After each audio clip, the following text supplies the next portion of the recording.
Neon signs flickered over the damp pavement outside Sullivan's pub, casting a sickly green glow on Harper's untouched whiskey. 3 weeks of dead-end leads and shattered pack promises had led her to this dive bar. Then, the heavy oak doors swung open, bringing a silence that stopped hearts. Sullivan's pub sat in a forgotten corner of Portland's industrial district, thick with the smell of stale beer and damp wool. It drew in drifters, the lost, and those who preferred not to be found human or otherwise. Harper Hayes had shown up every Tuesday for 3 months straight, always in the same worn leather jacket.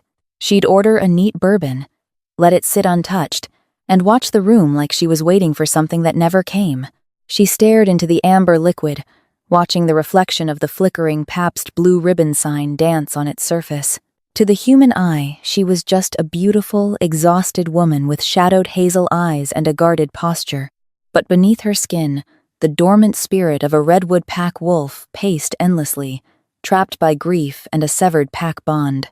Wyatt, the burly, heavily tattooed bartender, wiped down the sticky mahogany counter with a rag that had seen better days. He threw a glance toward Harper's corner booth, shaking his head slightly. She was a fixture now, a mystery he couldn't quite solve, though he sensed the dangerous aura she actively tried to suppress. The low hum of the jukebox, playing a melancholic 90s grunge track, was abruptly severed. The heavy oak front doors of Sullivan's pub didn't just open. They seemed to yield, pushed apart by an invisible wave of pure, unadulterated dominance. The temperature in the room plummeted 10 degrees. The air grew thick, suffocatingly dense, carrying the sharp, crisp scent of winter pine, ozone, and impending violence. 4 patrons, 2 at the billiards table and a couple near the restrooms, immediately froze, their eyes widening in primal terror. They were low-level rogues, hiding out in human territory, and their knees buckled instinctively, forcing them into a seated, submissive slouch. The humans in the bar just felt an inexplicable urge to look away, a sudden heavy dread settling in their stomachs. Harper didn't flinch. She simply closed her eyes. She knew that scent. She had known it since she was 16 years old, back when the world was bright and the redwood territory was safe. Sparrow Ellis walked into the dim light. He was a monument of a man, clad in a perfectly tailored charcoal overcoat that looked jarringly out of place in the grimy dive. His jaw was clenched, his piercing ice-blue eyes sweeping the room with the predatory calculation of a ruler who commanded thousands. He was the alpha king of the western seaboard, a man whose corporate empire, Ellis Holdings, was merely a legal front for a vast, ancient network of lycanthrope territories stretching from Seattle down to the Mexican border. Wyatt froze, his hand pausing mid-wipe. He had seen rough men, he had seen killers, but the man stalking toward the bar moved with an apex predator's grace, entirely unbothered by the mortal world around him. "She's sitting alone again," the bartender sighed, muttering to himself, intending to step back and give the intimidating newcomer space. Sparrow didn't hesitate. He bypassed the empty stools, ignoring the terrified whimpers of the rogue wolves in the back, and walked straight to Harper's booth. The Alpha King took the seat beside her, the worn leather groaning under his weight. "Not now," Harper whispered, her voice rough, barely louder than the hum of the neon sign in the window. She didn't turn to look at him. She kept her eyes locked on her bourbon. "It has been 3 years, Harper," Sparrow said. His voice was a low rumble, a baritone that vibrated through the wooden table and settled deep in her bones. 3 years, 4 months, and 12 days. You have no idea what it cost me to find you." "I asked for silence, Sparrow," she replied sharply, her fingers finally wrapping around the glass, her knuckles turning white.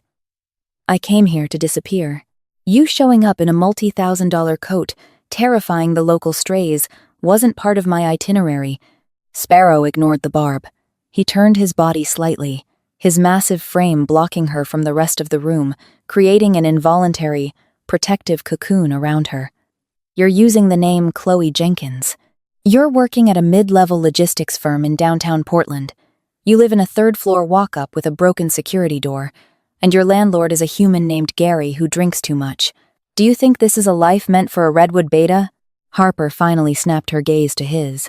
Her hazel eyes flared with a sudden suppressed gold. The redwood pack burned to the ground. "Sparrow? Or did you forget? Did your pristine ivory tower life in Seattle make you forget the night Derek Montgomery slaughtered my family while your reinforcements mysteriously failed to arrive?" The accusation hung in the air, heavy and venomous. Sparrow's jaw tightened, a muscle feathering in his cheek. He didn't rise to the bait, which only infuriated her more. His legendary control was a stark contrast to the chaotic inferno raging inside her. "I didn't forget," Sparrow said softly, the lethal edge in his tone making the closest human patron quietly pay his tab and rush out the door. "But you only know half the story. I'm here to take you home, Harper, to claim what is rightfully mine, and to give you the vengeance you've been drowning in cheap whiskey." "I am not yours to claim," she hissed, sliding out of the booth and standing up. "Not anymore." Harper threw a crumpled $20 bill onto the table and turned toward the exit. She expected Sparrow to grab her arm, to use his alpha command to force her to stay. He didn't. He simply stood, towering over her, his hands buried deep in the pockets of his overcoat. "Derek Montgomery is in Portland," Sparrow said to her, retreating back. Harper stopped dead in her tracks, her hand hovering inches from the brass handle of the pub's door. The world seemed to tilt on its axis. Derek, the usurper, the wolf who had driven a silver blade through her father's chest and claimed the redwood territory through blood and treason. She turned around slowly, the gold ring around her pupils expanding, pushing back the hazel of her human eyes. "What did you say?" "He's been here for 2 weeks," Sparrow continued, taking a slow, measured step toward her. The pub was virtually empty now. Even the terrified rogues had slipped out the back exit, leaving only Wyatt, the bartender, who was obsessively polishing the same glass he had been holding for the last 10 minutes. "He didn't come to expand his territory, Harper. He came because his trackers finally picked up your scent. He knows you survived the purge." "That's impossible," Harper whispered, a cold spike of adrenaline piercing her chest. "I've masked my scent with wolfsbane every single day. I severed my own pack bond. I am a ghost." Derek hired outside help. He employed Arthur Vance. Sparrow stopped himself, realizing the name meant nothing to her in this context. He hired a private military contractor, human mercenaries heavily armed with silver nitrate rounds and thermal optics. They don't track the wolf, Harper. They track the digital footprint. Your fake social security number, your credit card. Harper's mind raced. If Derek was here, it meant she had to run. Again, pack her duffel bag, leave the apartment, abandon Chloe Jenkins, and vanish into the Canadian wilderness. Sparrow reached inside his coat, pulling out a thick manila folder. He tossed it onto the nearest table. It landed with a heavy thud. "I didn't abandon the redwoods that night, Harper. Look at the files. The state senator, William Hastings, the one pushing the new zoning laws in our territory. Derek bought him off, and Hastings utilized state police to blockade the I-5 corridor.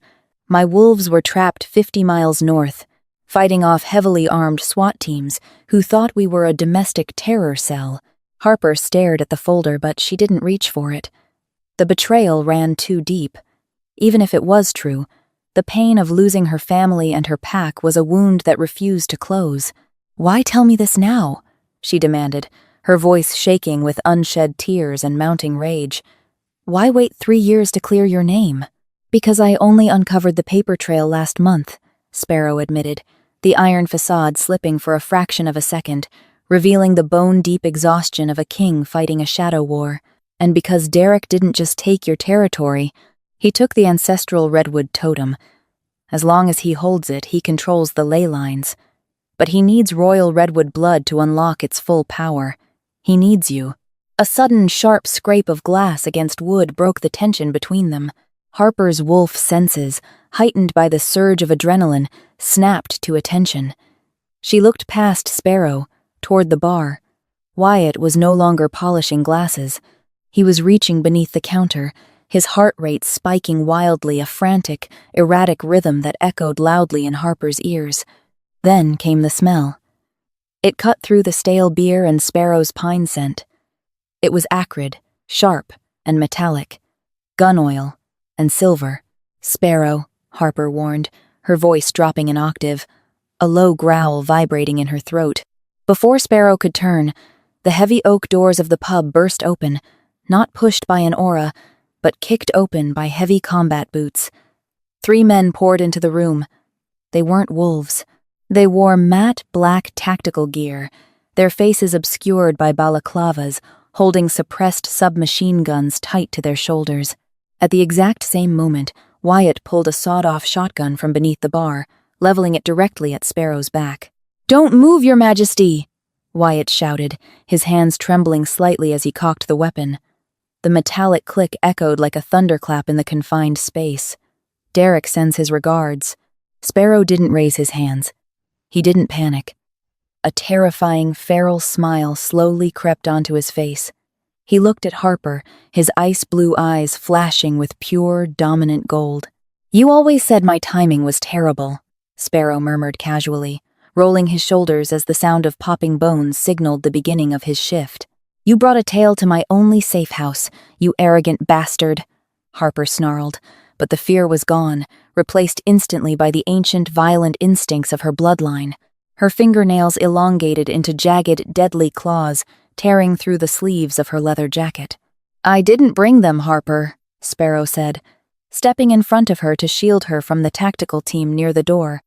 "I used myself as bait to draw them out. I just didn't expect the bartender to be on the payroll." The mercenaries opened fire.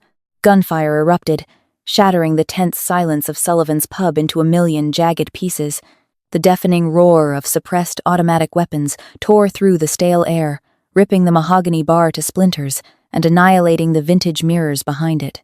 The tactical team operated with chilling military precision, firing in disciplined bursts. These were not street thugs. Their movements bore the unmistakable signature of highly trained PMCs. Sparrow moved faster than the human eye could process. He didn't shift into his wolf form, there wasn't enough space, and the sheer mass of his lycanthrope anatomy would have made him a massive target in the confined room. Instead, he channeled the raw, ancient power of his alpha lineage directly into his human muscles. He grabbed the heavy oak table they had been sitting at, a solid slab of wood reinforced with iron piping, and flipped it upwards with a single, brutal motion. The table acted as a makeshift barricade, catching the first volley of silver nitrate rounds. The bullets struck the wood with dull thuds, the toxic silver seeping into the grain, hissing as it reacted to the ambient supernatural energy in the room. "Get down!" Sparrow roared, his voice layered with the dominant frequencies that commanded obedience from any wolf. Harper didn't need the command. Decades of training as the Redwood Beta had hardwired her reflexes for combat. She dove beneath the splintering table, her claws fully extended, her senses dialed up to an agonizing maximum. The smell of gun oil was overpowering, but beneath it, she could detect the distinct, coppery scent of human fear sweating through the mercenaries' tactical gear. They were professionals, but they knew what they were hunting. Wyatt's shotgun blasted from the bar, the wide spread of buckshot shredding the leather of Sparrow's overcoat. Sparrow let out a low, vibrating growl that shook the floorboards. He slammed his fist into the ground, sending a shockwave of kinetic energy across the pub. The tremor knocked 2 of the mercenaries off their feet, their aim faltering just long enough. Harper capitalized on the opening. She launched herself from behind the barricade, a blur of leather and fury. She didn't bother shifting. She needed agility. She closed the distance to the nearest mercenary in a fraction of a second, her elongated claws slicing effortlessly through the Kevlar weaving of his tactical vest. He collapsed with a gurgled cry, his weapon clattering to the floor. The second mercenary pivoted, aiming his rifle directly at her chest. Before he could pull the trigger, Sparrow was there.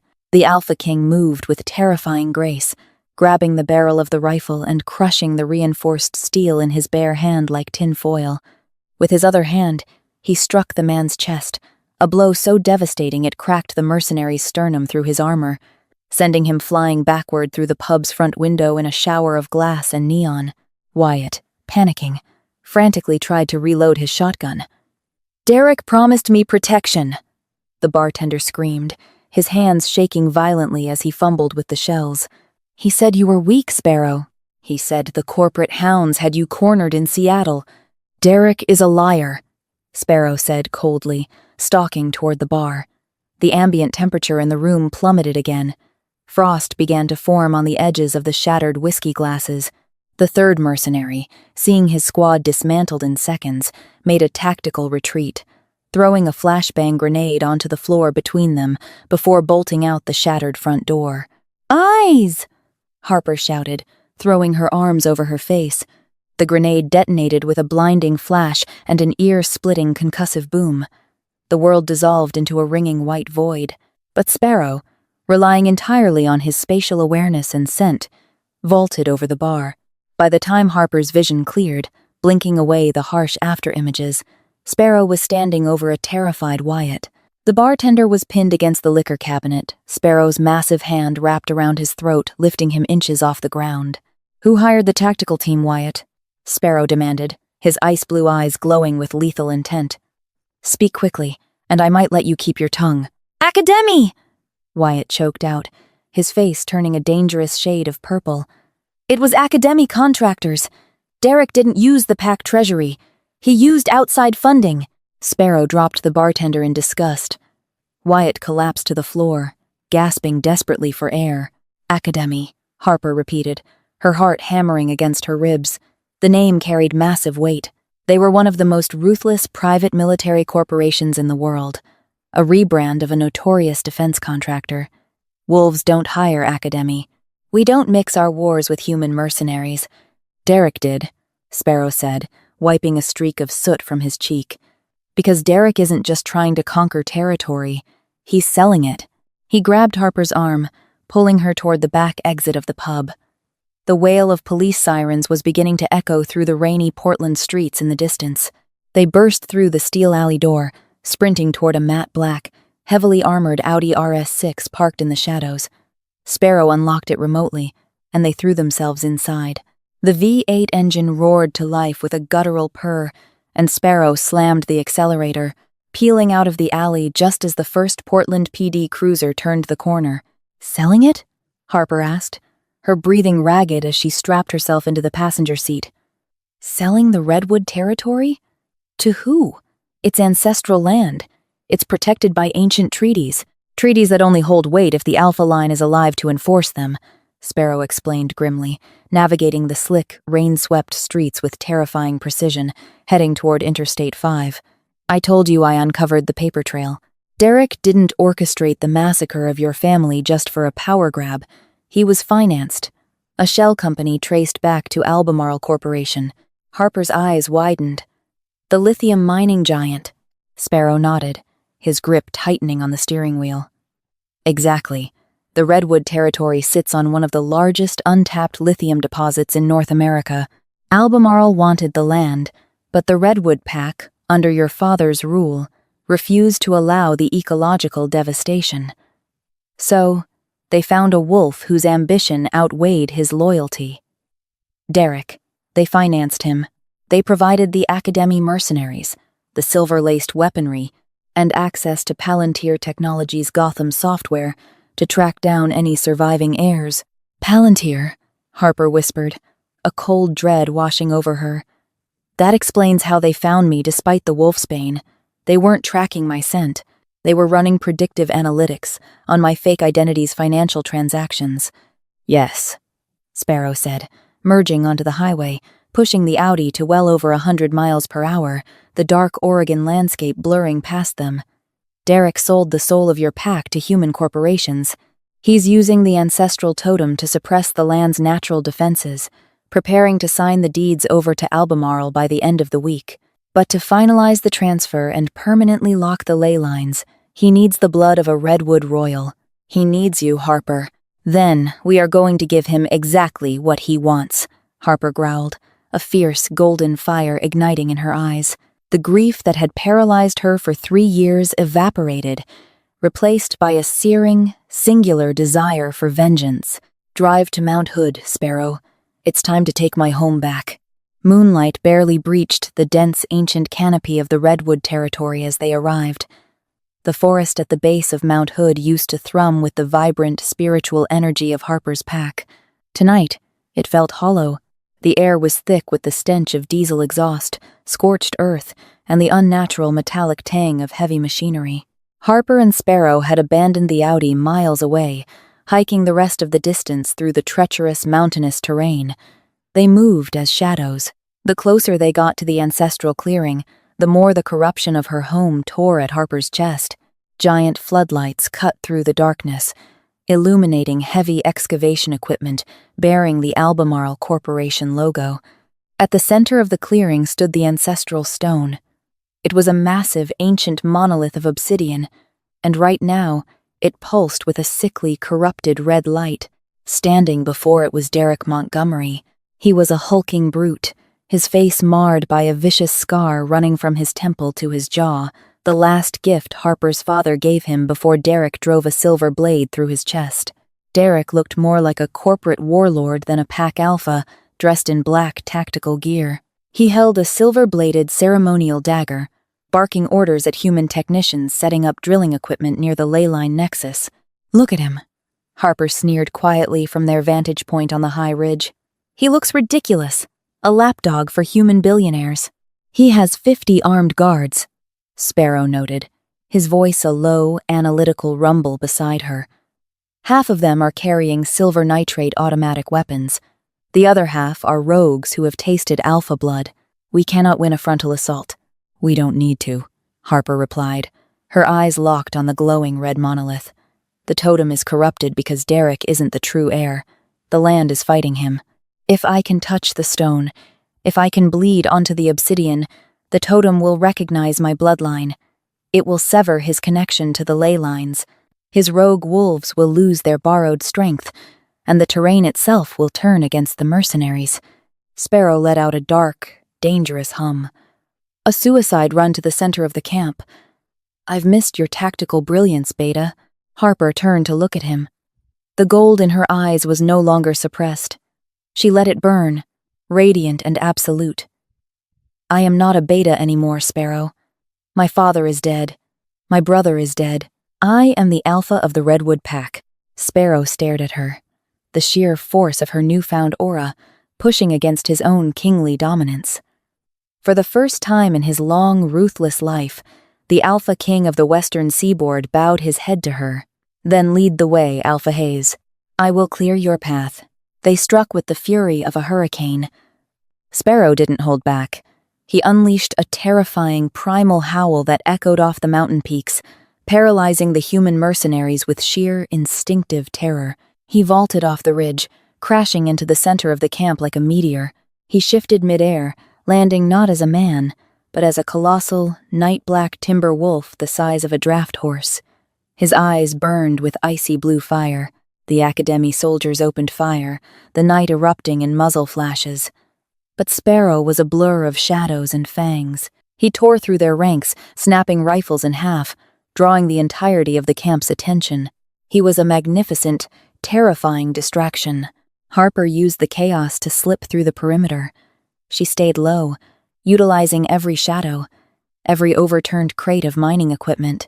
2 rogue wolves, sensing her approach, lunged at her from the darkness. She didn't break stride. She slid beneath the first one's claws, driving her hand upward. Her elongated claws pierced his chest, severing his corrupted pack bond instantly. She spun, using her momentum to kick the second wolf into a humming generator, the electrical surge knocking him out cold.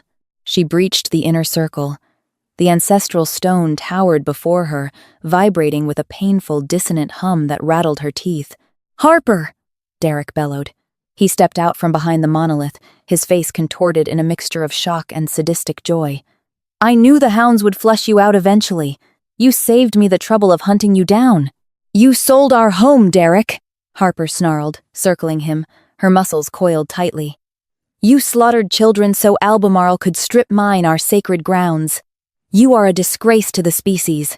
"I secured our future," Derek roared, lunging at her with the silver dagger. "The age of hiding in the woods is over. We need capital." Harper dodged his clumsy, rage-fueled strike. He was strong, boosted by the stolen energy of the totem, but he lacked discipline. He fought like a street brawler. She fought like the monarch she was born to be. She deflected his next strike, but the silver blade grazed her forearm, tearing through her leather jacket. The burn was agonizing, sending liquid fire shooting up her veins, but she refused to scream. She channeled the pain into raw adrenaline. Feinting left, she dropped low and drove her heel directly into Derek's knee. The joint shattered with a sickening, wet crunch. Derek howled in agony, dropping the dagger. Before he could recover, Harper grabbed him by the throat, her claws digging deep into his flesh, lifting him to his feet. "You don't understand authority," she whispered, her voice resonating with the absolute dominance of the Redwood bloodline. She hurled him away, tossing him like a broken toy into the mud. Ignoring his groans, she turned to the ancestral stone. The red light was blinding, the corrupted magic aggressively rejecting her presence. She didn't hesitate. She took her bleeding forearm and pressed it flat against the burning obsidian surface. The reaction was instantaneous. The moment her royal blood soaked into the stone, a shockwave of pure, blinding emerald light erupted from the monolith. The ground shook violently beneath her boots. The sickly red glow vanished, replaced by the brilliant, thrumming green energy of the earth itself. The ley lines, freed from Derek's suppression, surged to life. The roots of the massive, ancient redwood trees suddenly burst from the dirt, wrapping around the mining equipment and crushing the steel like wet paper. The forest itself was rejecting the invaders. The Academy mercenaries, realizing they were suddenly fighting the mountain itself, threw down their weapons and fled into the darkness, their corporate contracts forgotten in the face of ancient magic. Derek's rogue wolves, instantly severed from the stolen alpha power, collapsed, whimpering in pain as their unnatural strength was violently stripped away. The battle was over. The silence that followed was profound, broken only by the gentle, rhythmic hum of the restored totem. Harper leaned against the stone, her chest heaving, her vision blurring from the exertion and the silver wound. She slid down the cool obsidian, sitting at the base of the monolith, utterly exhausted but finally, truly home. Heavy footsteps approached. Sparrow, back in his human form, his expensive coat ruined, and his chest covered in the blood of his enemies, stopped a few feet away. He looked at the crushed mining equipment, the defeated usurper writhing in the mud, and the emerald glow bathing the clearing. He didn't speak. He simply walked over, his immense presence a comforting shield against the chill of the mountain air. Harper looked up at him, a tired smile finally breaking through her guarded exterior. She scooted over slightly on the damp moss. Sparrow Ellis, the alpha king of the western seaboard, sat down beside her. He didn't issue commands. He didn't offer grand speeches. He simply reached out and took her hand, his thumb gently tracing the knuckles of her bruised fingers. "You're sitting alone again," Sparrow said softly, the rumble of his voice warm and grounding. Harper leaned her head against his shoulder, the scent of pine and ozone washing over her. "Not anymore," she whispered. Harper rebuilt the Redwood Pack not from the ashes of betrayal, but from the unshakable foundation of truth. Sparrow remained steadily by her side, their alliance bridging the territories with a bond far stronger than silver or corporate greed. The grimy dive bar in Portland was replaced by the towering, sacred pines of her true home. She was no longer running, no longer hiding, and most importantly, she would never have to sit alone again.